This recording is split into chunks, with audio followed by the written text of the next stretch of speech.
All right, a speaker once told me whenever you get in front of a crowd, you go by 5 B's. Be brief, brother, be brief. So I will be brief today. I'm going to take a little bit of time to tell you all about what happened to me. If you all heard what's going on at the EpiCentre, we have a movement we're starting to get all of us down to enter the EpiCentre. I'd like to begin our conversation today with a few clarifying notes. Our movement has been blessed and cursed with a great deal of media attention, and I fear many of you may not be privy to an accurate account of who I am not, and what we want.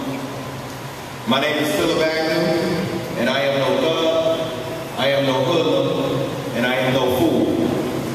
I'm a 25-year-old native of Chicago, Illinois, and a graduate of Florida A&M University. I graduated with a bachelor's in business administration. I was hired straight out of college. I've lived in Charlotte for 3 years, and I'm gainfully employed.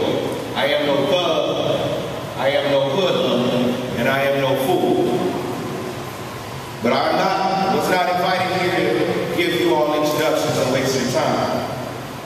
If I may, I'd like to take a few minutes to discuss the matter of our movement, why it must be done, and why we need each and every one of you. Our movement has been molded by the media and thus crafted for headlines. Despite what you may have read or heard, it is not about dress codes, not about backwards hats, private property, or non-compliant use. It is about a very real and rampant discrimination that sours the air that we all breathe.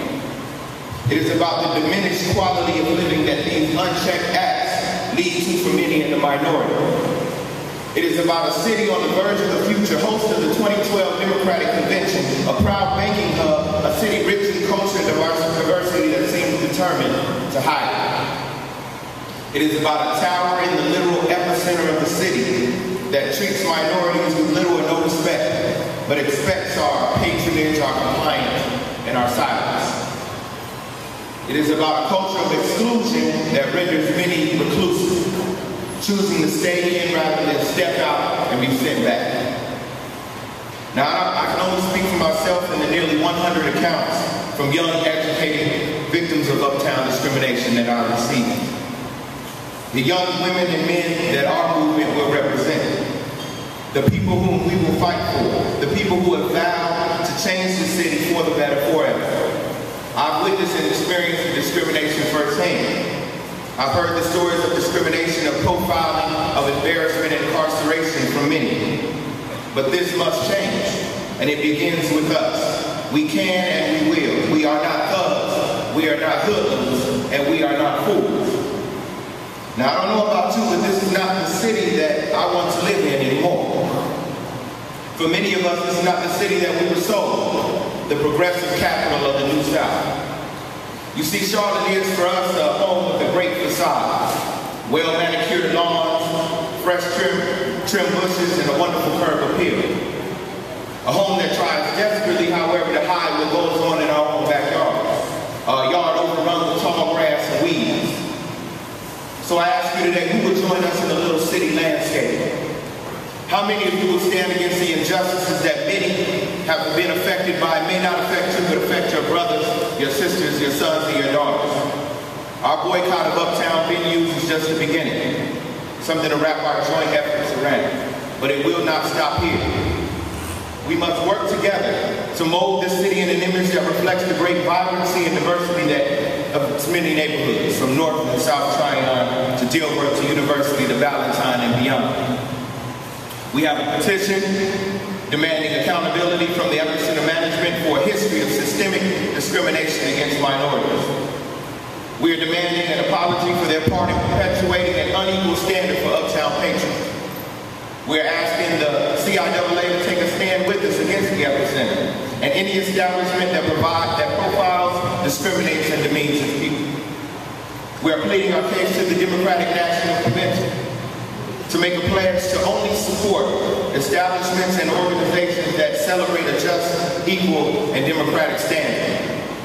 Lastly, we require the ear of city leadership who subsidize infrastructure improvements for the EpiCentre with taxpayer dollars, or or risk losing the minority presence and dollars in Uptown altogether. I will leave you all with this.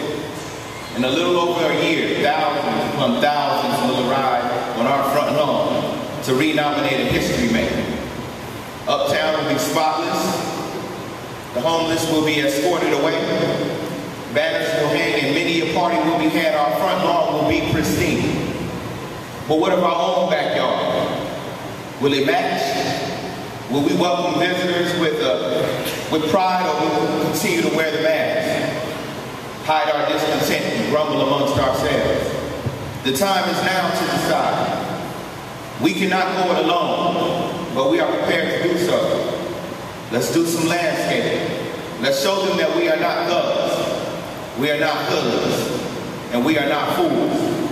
If not now, when? If not you, who? Let's talk solutions. In the meantime, until further notice, tell everyone you know, visitor or resident, spend your money where it makes sense, and do not enter the EpiCentre. Thank you.